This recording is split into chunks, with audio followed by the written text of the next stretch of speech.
Meanwhile, in our neighbor to the north, the Canadian Parliament has now greenlit Justin Trudeau, who is definitely not Fidel Castro's son. Stop that. You stop it right now. Justin Trudeau's invocation of the Emergencies Act. According to the Washington Post, Canada's House of Commons on Monday affirmed the use of never-before-used emergency powers invoked by Prime Minister Justin Trudeau to quell weeks-long demonstrations by self-styled Freedom Convoy demonstrators who blockaded several thoroughfares in the Canadian capital and affected U.S.-Canada trade. The motion passed 185 to 151 in what Trudeau, who leads a minority government, implied he could consider a confidence vote. Several opposition parties criticized the use of the powers as overreach, but the left-leaning New Democratic Party reluctantly supported the motion, ensuring that it passed. So well done once again for the workers' parties completely cracking down on the workers. Yay, well done.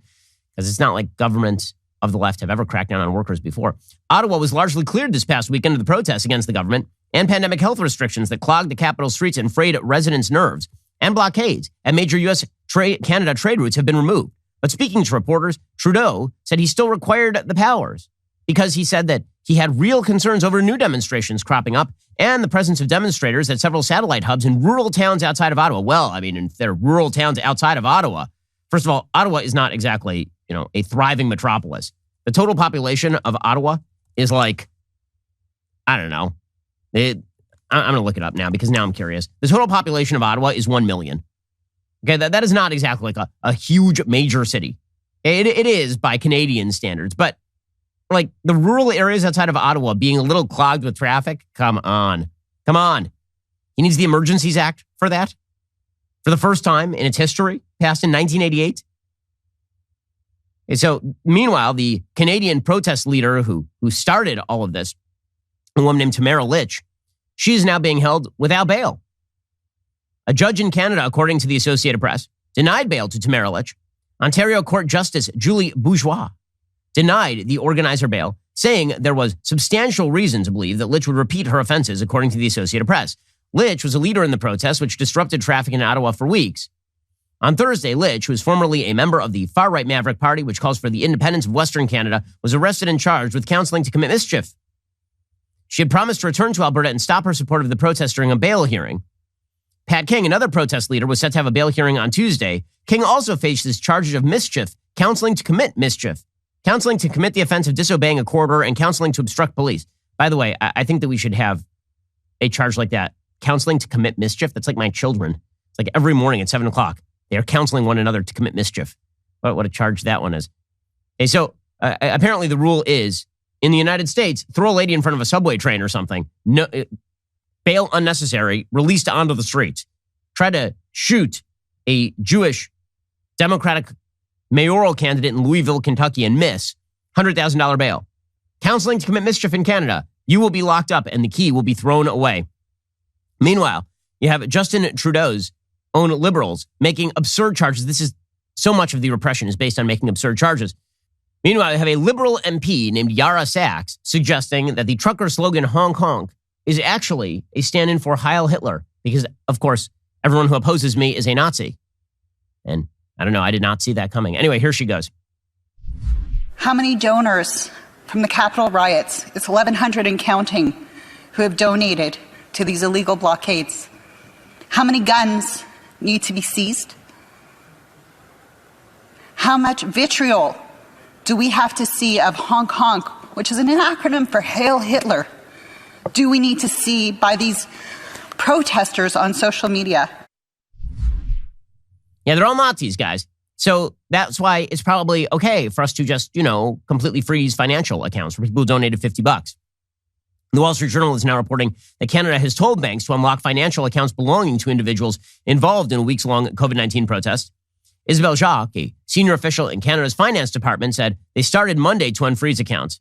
The step marks a reversal for the Liberal government, which has argued that they needed sweeping power to freeze bank accounts. That power became available a week ago when Justin Trudeau invoked rarely used emergency measures. A representative from the Royal Canadian Mounted Police did not respond Tuesday evening to a request for comment about why officials started unlocking financial accounts. On Monday, Canadian Finance Minister Chrystia Freeland defended the freezings, which some financial law experts warned could affect people unaffiliated with the protest. She said the measures were put in place to disrupt illegal activity in Canada. We were very clear we would be following the money that we would be using financial tools to disrupt illegal blockades and occupations. The focus absolutely has been on leaders and on vehicles that were such an important part of the illegal blockades and occupations. The way to get your accounts unfrozen is to stop being a part of the blockade and occupation. The organizers of the Ottawa protest said in a statement that the freezing of bank accounts has shocked Canadians. Quote, the more severe implication is that by using emergency powers as financial warfare, it will sow mistrust in both the banking system and the government, and the repercussions will be felt for years to come. And that, of course, is correct. If you think there's not going to be a rush to things like cryptocurrency and trying to find a way to shield your account from the government, think again. Because even the notion that the government can shut down your bank account for giving $50 to a protest is absolutely crazy. And here in the United States, by the way, we had an organization called Black Lives Matter, you may have heard of them, that took in almost $100 million, and at no point were their accounts shut down, despite the fact that they're obviously a corrupt front organization. I mean, that organization does not have any sort of executive board, apparently.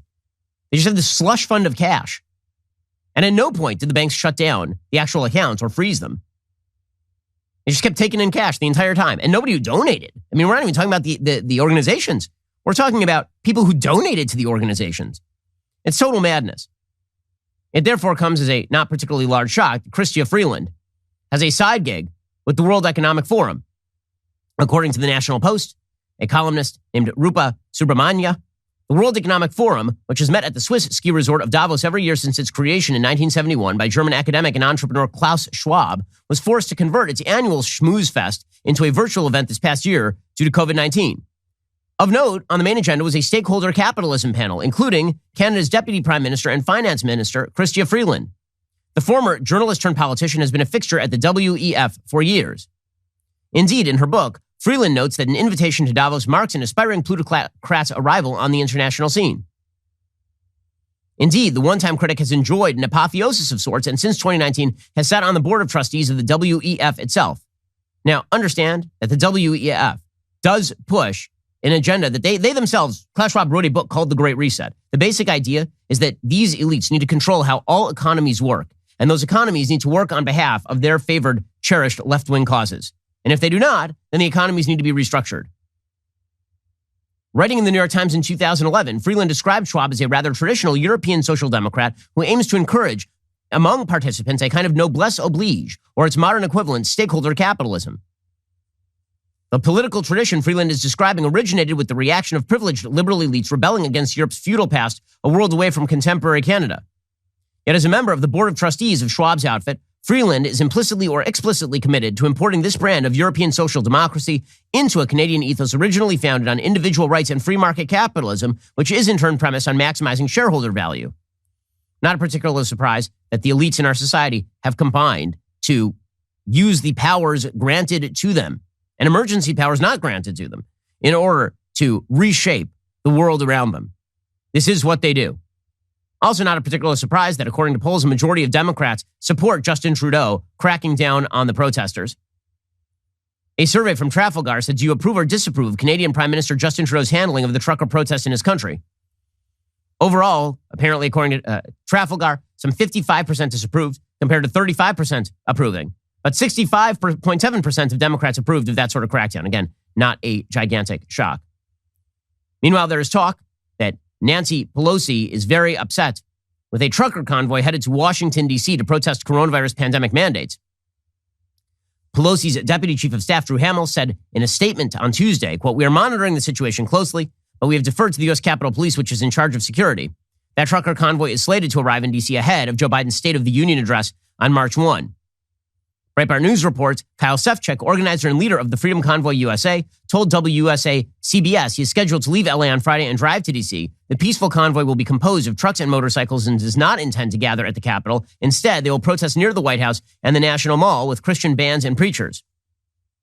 Sefcik told the outlet the convoy could disrupt major corridors of Greater Maryland and Northern Virginia area and roads that serve as a commuting passageway en route for commercial deliveries into the district. Now, listen, I'm not a fan of blocking off roads. I'm not a fan of violating the law, but that is not a principle for the Democrats. It only depends on what your cause is. And Nancy Pelosi will monitor that one very, very quickly and very severely. Of course, she would not monitor that if people were just blocking traffic to protest phantom systemic police racism. I hope you enjoyed that clip from The Ben Shapiro Show. If you did, go ahead and hit that subscribe button so you stay up to date with all our future content.